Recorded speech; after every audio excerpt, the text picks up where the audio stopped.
కర్కాటక రాశి వారికి శ్రీ పరాభవనామ సంవత్సరంలో ఆదాయ వ్యయాలు ఎలా ఉండబోతున్నాయి, ఐశ్వర్యాన్ని ఆనందం ఎలా పొందాలో ఈ వీడియోలో సవివరంగా సంపూర్ణంగా తెలుసుకుందాం.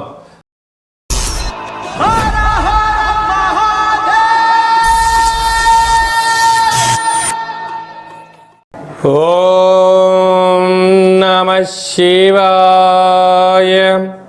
నమో నారాయణాయ. స్వర్ణాకర్షణ కాల భైరవాయ నమో నమః. హరి ఓం.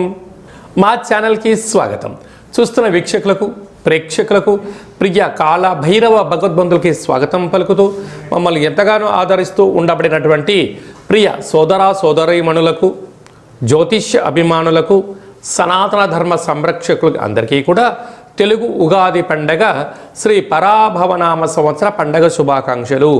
ఈ సంవత్సరం రాజు దేవగురు బృహస్పతి అవ్వడం వలన అందరికీ మంచి విద్యను, విద్యార్థులకు విద్యను, ఉద్యోగస్తులకు ప్రమోషను, వ్యాపారస్తులకు ధనాదాయము, రాజకీయవేత్తలకు అనేక రకాల పదవులు అలంకరిస్తూ నైపుణ్యంతో కూడుకున్న, ఆరోగ్యంతో కూడుకున్న ఐశ్వర్యాన్ని ప్రసాదించాలని మనం కూడా మనసారా కోరుకుందాం. ద్వాదశ రాశుల్లో గ్రహ గమనాలు వీక్షింపచేద్దాం.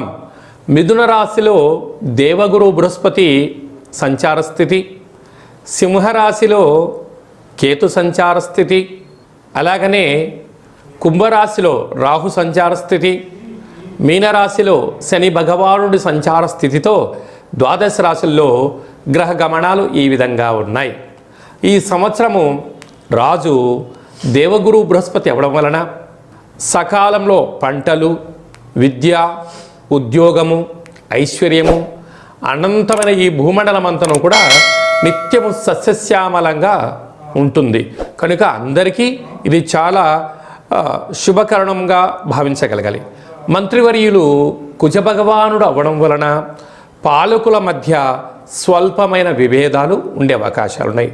సమన్వయంగా ఎవరైతే ముందుకు వెళ్ళగలరో వారందరికీ ఐశ్వర్యం కలుగుతుంది అని చెప్పి గమనించాలి. కనుక ఈ సంవత్సరము పరాభవనామ సంవత్సరము అంటే కొద్దిపాటి అధర్మంగా ఉండబడిన వారికి పరాభవము, అవమానం తప్పదు, ధర్మబద్ధంగా ఉండబడిన వారికి ఐశ్వర్యం కలుగుతుందని చెప్పి కూడా గమనించాలి. కర్కాటక రాశి వారికి శ్రీ పరాభవనామ సంవత్సరంలో ఆదాయ వ్యయాలు ఎలా ఉండబోతున్నాయి, ఐశ్వర్యాన్ని ఆనందం ఎలా పొందాలో ఈ వీడియోలో సవివరంగా సంపూర్ణంగా తెలుసుకుందాం. కర్కాటక రాశిలో ఏ నక్షత్రాలు వస్తాయనగా పునర్వసు నక్షత్రంలోని చివరి పాదము 4వ పాదము, పుష్యమీ నక్షత్రంలోని 4 పాదాలు, ఆశ్లేష నక్షత్రంలోని 4 పాదాలు కలిపితే కర్కాటక రాశి. రాశాధిపతి చంద్రభగవానుడు. ఈ చంద్రభగవానుడు ఈ సంవత్సరము వీరికి విశేషంగా వీరు సైన్యాధిపతి, అర్ఘ్యాధిపతి, మేఘాధిపతి అవ్వడం వీరికి ఒక రకమైనటువంటి ఆనందకరంగా భావించగలగాలి. ఆదాయ వ్యయాన్ని మనం గమనించినట్లయితే ఆదాయం 2, వ్యయం 11. చూడండి, గ్రహాలు అనుకూలించినప్పుడు ఖర్చులు ఎంత అధికంగా పెరిగిపోయాయో. ఆదాయం ఉండేది 2 రూపాయలే, 9 రూపాయలు ఖర్చులు పొంచి ఉన్నాయి. కనుక ఇలాంటి కాల సమయంలో -9లోకి వెళ్ళిపోతున్నారు. స్వీయ నియంత్రణ చాలా అవసరం. అనవసరమైన ఖర్చులు తగ్గించుకోగలగాలి. ఉండబడిన దాంట్లో సర్దుకపోగలిగినట్లయితే వీరికి చాలా మంచి కాలంగా భావించగలగాలి. అలాగనే 2వ స్థానాధిపతి రవి రాశిలోని కేతు సంచార స్థితి ఉండడం వలన చిన్న చిన్న విషయాలకు ఆందోళన తగదు. వృత్తులలో, ఉద్యోగాలలో, వ్యాపారాలలో స్వల్పమైనటువంటి మార్పులు కనబడబోతున్నాయి. అయినా మీరు ఆందోళన చెందనక్కర్లేదు. తృతీయ స్థానాధిపతి ధాన్యాధిపతి అవ్వడం వలన తల్లిదండ్రులతో, గురువులతో, అన్నదమ్ముళ్లతో, అక్కా చెల్లెలతో మీరు బంధుత్వంగా చూడగలిగినట్లయితే అనంతమైన ధాన్యము, సంపద, సిరి సంపదలు మీ సొంతం కాబోతున్నాయి. అర్ధాష్టమ రాశాధిపతి శుక్రభగవానుడు అవ్వడం వలన, సస్యాధిపతి అవ్వడం వలన మీరు సంపూర్ణమైనటువంటి వ్యాపార కార్యక్రమాలలో ఉన్నతమైనటువంటి ప్రమోషను, రాజయోగము, రాజసన్మానము మీ సొంతం కాబోతున్నాయి.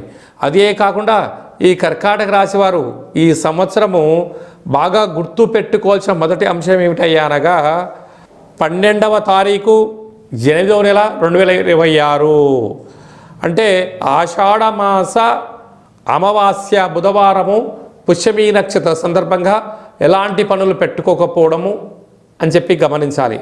22/1/2027 పుష్యమీ నక్షత్రము పూర్ణిమ రావడం వలన అనుకూలత లేనటువంటి రోజు. 20/2/2027 మాఘమాస పూర్ణిమ శనివారం రోజు ఆశ్లేష నక్షత్రం రావడం వలన ఈ 3 రోజుల యందు మీరు బాగా గుర్తుపెట్టుకోండి, ముఖ్యమైన పనులు దూరావాయు జల ప్రయాణాలు పెట్టుకోవద్దు. అదే కాకుండా వీరికి సంపూర్ణమైనటువంటి నేత్ర సంబంధమైనటువంటి, నాలుక సంబంధమైనటువంటి, చెవి సంబంధమైనటువంటి, ముఖార విందానికి సంబంధించినటువంటి, కేశాలకు సంబంధించినటువంటి ఇబ్బందులు కలగబోతున్నాయి. కనుక దూరావాయు జల ప్రయాణాలు చేసేటప్పుడు ఎన్నో జాగ్రత్తలు అవసరం. బైక్ మీద వెళ్ళేవారు తప్పక హెల్మెట్ ధరించండి. కారు ప్రయాణం చేసేవారు తప్పక సీట్ బెల్ట్ ధరించండి. వీలైనంత వరకు ప్రతి సోమవారం పూట మహాదేవుణ్ణి దేవాలయం దర్శనం, శక్తి కలిగితే మహాదేవుడికి బిల్వదల సమర్పణ, ప్రతిరోజు సూర్య నమస్కారంతో కూడుకున్నట్టు రాత్రి చంద్ర నమస్కారము, సంకటహర చతుర్థి రోజున వినాయకుడి యొక్క పూజ, తెల్లటి బియ్యంలో ఒక 11 కొబ్బరి కుడకలు ఉంచి అందులో ముత్యాలు ఉంచి పాలు పోసి అందులో చంద్రభగవానుని దర్శించి ఆ పాలను మహాదేవుడికి అభిషేకం చేయగలిగినట్లయితే జాతకంలో ఉండబడిన దోషాలు తొలగి మీరు అనుకున్న ఐశ్వర్యాన్ని పొందుతూ రుణ సమస్యలు, రోగ సమస్యలు, శత్రు సమస్యలు వాటంతటికి అవే దూరమైపోతాయి. అదే కాకుండా ఈ సంవత్సరము కఠోర దీక్ష, నియమము, నిష్ఠ, దీక్ష, సంకల్పము, ఏదైతే పనులు తెలిసిన పనులే చేయడం, తెలియని పనులు చేసినట్లయితే చేతులు కాలి అప్పుల పాలు అవుతారు. దీనివల్ల అప్పులు, లోను సమస్యలు, క్రెడిట్ కార్డులో డబ్బులు ఇస్తున్నారా కదా అని చెప్పి తీసుకున్నారా, భారీ మూల్యం చెల్లించక తప్పదు. కారణం ఏమిటి? రాశాధిపతి చంద్రుడు అవ్వడం, రాశిలోకే యమునా నది పుష్కరాల సందర్భంగా గురువు రావడం, ప్రస్తుత కాలమాన ప్రకారంగా వ్యయంలో గురువు ఉండడం. కనుక ఓపిక, పట్టుదల, సహనము, దీక్ష, సంకల్పము, స్వీయ నియంత్రణగా ఉండగలిగినట్లయితేనే మీకు రాజయోగం కలుగుతుందని చెప్పి గమనించాలి. కనుక మీరు తప్పక ఎటువంటి పరిస్థితుల్లో వీలైతే కాశీ క్షేత్రాన్ని దర్శించండి. కుదరకపోతే అరుణాచలేశ్వర స్వామి గిరి ప్రదక్షిణ అవసరం. అలాగా చంద్ర దర్శనం వలన మీకు ఐశ్వర్యం, ఆనందం కలుగుతుంది. వీలైతే మహాదేవుడికి విభూతిని దానం చేయండి, ఐశ్వర్యాన్ని పొందుతూ జీవనాధారం చెందుతారు. అదియే కాకుండా కంఠము, శ్వాస, నరాలకు సంబంధించిన ఇబ్బందులు ఉన్నాయి.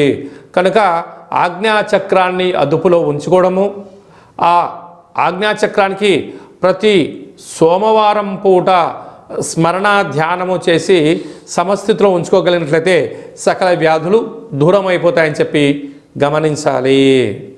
శ్రీ పరాభవనమ సంవత్సరం అంతనూ కూడా అన్నింటా మనం విజయం సాధించగలగాలి అన్నట్లయితే రాజు దేవగురు బృహస్పతి అవ్వడం వలన ప్రతి గురువారం పూట శ్రీ మేధాదక్షిణామూర్తి స్వామి యొక్క దర్శనం, రాఘవేంద్ర స్వామి వారి యొక్క పారాయణం, గురుచరిత్ర పారాయణం చేయడం వలన అందరికీ శుభం కలుగుతుంది.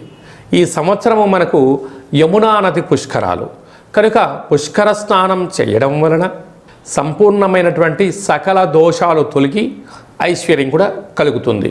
అలాగనే మంత్రివర్యులు కుజభగవానుడు అవ్వడం వలన శ్రీ వళ్ళీ దేవసేన సుబ్రహ్మణ్యేశ్వర స్వామివారి యొక్క అష్టకాన్ని వినడం, ప్రతి మంగళవారం పూట కుజుడికి సంబంధించిన పూజా కార్యక్రమంలో పాల్గొనడం, షష్ఠీ తిథి యందున దేవాలయంలో పాలు పోసి లేకపోతే పుట్టలో పాలు పోయడం వలన కుజభగవాను యొక్క ఆశీస్సులు కలుగుతాయి. అలాగనే ఈ సంవత్సరం పేరే పరాభవనామ సంవత్సరం. అధర్మంగా, అన్యాయంగా ఉండబడిన వారికి కొద్దిపాటి ఇబ్బందులు ఉంటాయి. కనుక ఎవరు కూడా పుట్టగానే ఎవరు తప్పులు చేయాలనుకోరు. కాలక్రమేణా కొన్ని జరుగుతూ ఉంటాయి. కనుక వీటిని అధిగమించగలగాలి అన్నట్లయితే కాలాన్ని శాసింపజేసే శక్తి కాలభైరవుడికి ఉంటుంది. కనుక ఒక్కొక్క నెలలో ఒక్కొక్క రకమైన కాలభైరవుడు ఉంటాడు. కాళభైరవనామ స్మరణ, అష్టకాన్ని వినడం, గృహంలో కూష్మాణ దీపాన్ని పెట్టుకోవడం, కుక్కలకు ఆహారాన్ని ఏర్పాటు చేయడం, పక్షులకు ఆహారాన్ని ఏర్పాటు చేయడం వలన సకల గ్రహ దోషాలు తొలగిపోతాయి. అలాగని మీ వ్యక్తిగత జాతకం తెలుసుకోవాలనుకుంటున్నారా?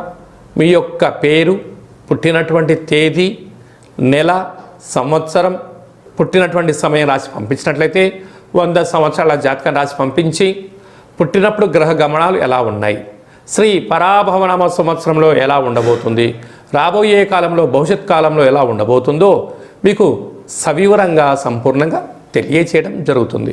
చాలామందికి డేట్ ఆఫ్ బర్త్లు లేనటువంటి వారికి మీ పేరు యొక్క మొదటి అక్షరాన్ని అనుసరిస్తూ ఆదాయ వ్యయాలను కూడా వివరిస్తూ రాజపూజ్య అవమానాలను తెలియచేస్తూ సంపూర్ణమైన కాళభైరవ ఉపాసన చేత గవ్వల ద్వారా రమణ శాస్త్రం ద్వారా భూత భవిష్యత్ వర్తమానాన్ని తెలియజేయడం జరుగుతుంది.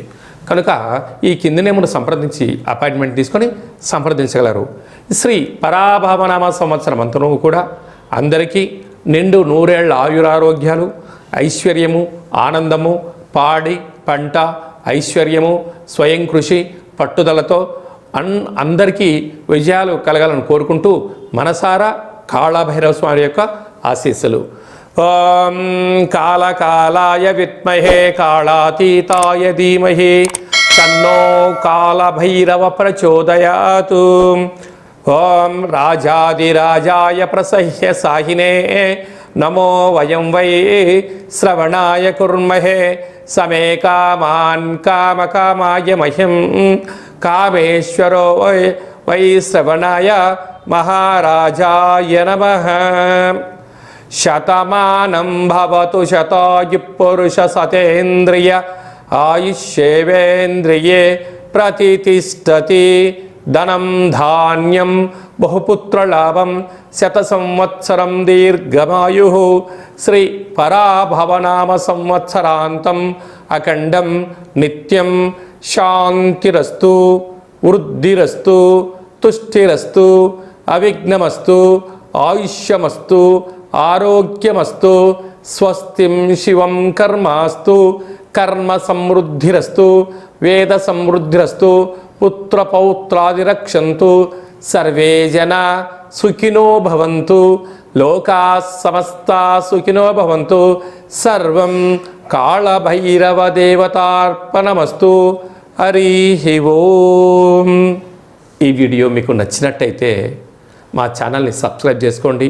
అందరికన్నా ముందుగా ఆధ్యాత్మికమైనటువంటి సలహాలు సూచనల కోసం మా ఛానల్ని గంట సింబల్ ప్రెస్ చేసి ఆలైన బటన్ కూడా ప్రెస్ చేసి భగవద్బంధులకు, మిత్రులకు, స్నేహితులకు ఈ సమాచారాన్ని, భక్తి సమాచారాన్ని చేరవేసి హిందూ ధర్మాన్ని కాపాడగలరు.